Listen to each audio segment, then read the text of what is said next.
Одоо ногоон зээл авъя гэхээр маш өндөр хүүтэй байдаг. Тэгэхээр энэ хүү нь ямар байх юм, хүүг хэрхэн буулгах юм, хүүгийн зөрүү ямар байх юм гэдгийг бол одоо шийтгэхгүйгээр энэ хөнгөлөлтөө зээл бол ер нь хөгжихгүй, бүтэхгүй талдаа байгаа. Тийм учраас энэ дээр одоо голлож бас ажиллах байгаа. За манай үндэсний хороо бол эрдэмтдийн зөвлөл ажиллаад эрдэмтдийн зөвлөл дээр маш олон саналууд ирсэн байгаа. Та нар утааны сонсгол дээр харсан би ч юм хийдэг, би ч юм. Энэ бүх хүмүүс манай эрдэмтдийн зөвлөл дээр очиод ажиллаа танилцуулаад тэндээс дүгнэлтүүд гарч байгаа. Энэ үнэхээр орчин үеийн шийдэлтэй юм байна. Энэ бол цахилгааны хэмндэг юм байна гэх. Тэгэхээр бид бол энэ байраа дулаалах гэж байгаа иргэдэд энэ сонголтуудыг өгнө. За ийм олон сонголт байгаа гэдэг. Тийм учраас энэ дээрс хэвлэл мэдээллийн байгууллагуудтай бид нар одоо хамтарч ажиллах ийм шаардлагатай байгаа.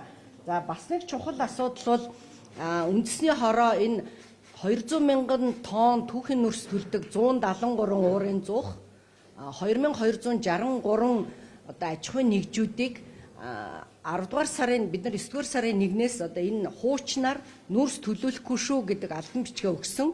Ингээд бүгдийг ураад яаж одоо энэ асуудлаа шийдэх вэ? Бид ямар тусалцаа үзүүлэх вэ? Ямар шийдлүүд байна? Энийг хэрхэн ямар одоо зээл тодорхой татаацаар шийдэх вэ гэдгээ одоо чухалчилж ярьсан байгаа.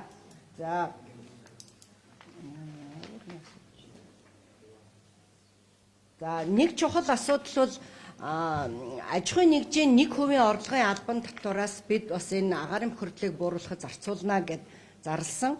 За маш олон аж ахуйн нэгжүүд бол манай үндэсний хороотой санамж бичиг байгуулсан байгаа.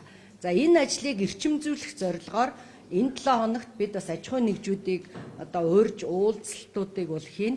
Ингэснээрээ аж ахуйн нэгжүүд бас улам идэвхтэй оролцож энэ асуудал хувь нэмрээ оруулнаа. За нэг асуудал өнөөдөр онцгойлон бас хэлэлцсэн нь бүх байгууллагууд аж ахуйн нэгжүүд өөрсдийн гэр хороололд байдаг иргэдийнхаа ажилтнуудынхаа асуудлыг бас хэрхэн шийдвэрлэх талаар ярилцсан байгаа. Тийм учраас энэ дээр бүх байгууллагууд бүгдээрээ оролцоход энэ бол бас олонний хүчээр маш олон айлын асуудал шийдэгдэнэ. Хамгийн гол нь